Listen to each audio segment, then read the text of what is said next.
कभी कभी जिंदगी ऐसे मोड़ पर आकर खड़ी हो जाती है जहां चारों ओर अंधेरा होता है। न कोई रास्ता दिखता है, न कोई उम्मीद। हर दरवाजा बंद, हर दरार सील। ऐसा लगता है जैसे ऊपर वाला भी हमें भूल गया हो।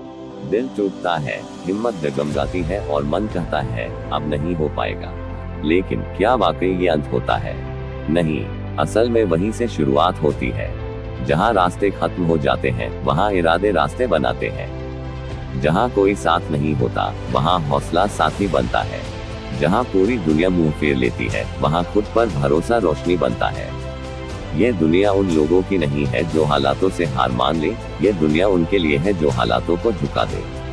और ऐसे लोग कोई सुपरहीरो नहीं होते, वो भी हमारे जैसे ही होते हैं, आम से लोग खास इरादों के साथ। ये कहानी भी एक ऐसे ही लड़के की है जो टूट चुका था, थक चुका था, लेकिन फिर भी रुका नहीं।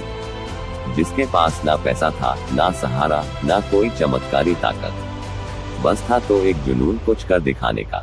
जब सारे रास्ते बंद हो चुके थे तब उसने एक नया रास्ता खुद बनाया।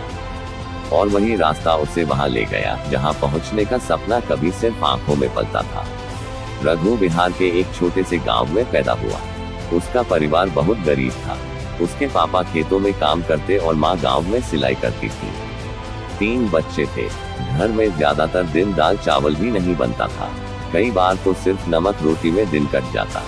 रघु के पास चप्पल नहीं थी, लेकिन वो हर रोज 4 किलोमीटर पैदल चलकर स्कूल जाता। उसके स्कूल में शिक्षक ज्यादा ध्यान नहीं देते थे, लेकिन रघु खुद से पढ़ता था। उसे गणित और विज्ञान बहुत पसंद थे। वह खुद से सवाल हल करता, पुराने पेपर्स ढूंढता और सवालों में उलझा रहता। 10वीं क्लास में उसका एक सपना बन गया, मैं इंजीनियर बनूंगा। लेकिन उसकी हालत ऐसी नहीं थी कि कोचिंग कर सके। उसके पास पुराने किताबें भी नहीं थी। उसने अपने गांव के एक मास्टर जी से मदद मांगी। मास्टर जी ने कुछ पुराने पेपर दिए और कहा, रघु अगर मन लगाकर पढ़ेगा तो सब मुमकिन है।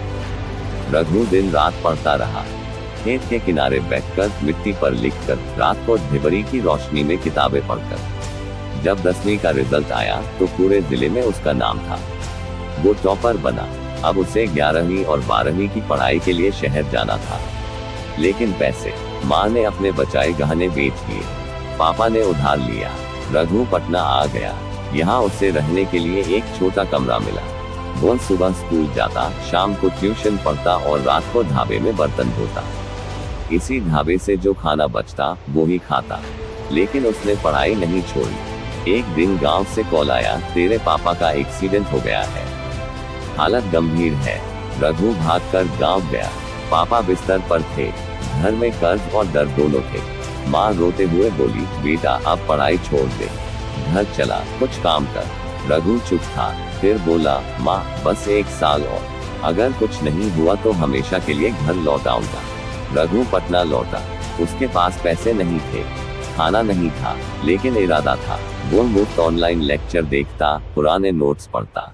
उसकी आंखों के नीचे काले घेरे थे, शरीर दुबला हो गया था, लेकिन आंखों में एक आग थी। जब जी एडवांस का रिजल्ट आया तो रघु ने IIT बॉम्बे में जगह बना ली। IIT बॉम्बे पहुंचना किसी सपने जैसा था, लेकिन वहां की जिंदगी अलग थी। सबके पास लैपटॉप, ब्रांडेड कपड़े, पैसे। रघु के पास कुछ नहीं था, लेकिन उसके पास एक चीज थी, मेहनत करने की आदत। वह पढ़ाई में जुट गया, कोडिंग सीखी। कुछ महीने में ही उसने कई प्रोजेक्ट बना डाले। उसकी पहचान बनने लगी। एक दिन कॉलेज में एक स्टार्टअप हैकाथॉन हुआ। रघु ने वहां एक मोबाइल ऐप बनाया जो गांव के किसानों को शहर के बाजार से जोड़ता था। एक इन्वेस्टर ने उसे देखा और कहा, तुम इस पर काम करो, मैं फंड दूंगा।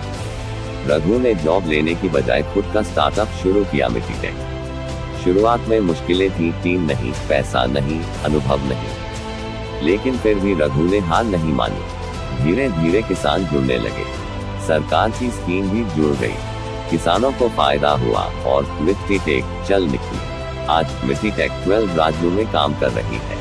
हजारों किसानों की आमदनी बढ़ी है। रघु खुद गांव-गांव जाकर किसानों को ट्रेनिंग देता है।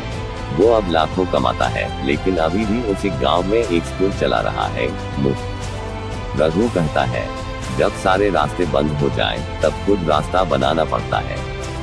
हार मानना आसान है, लेकिन जीत सिर्फ वही पाते हैं जो अंत तक डटे रहते हैं।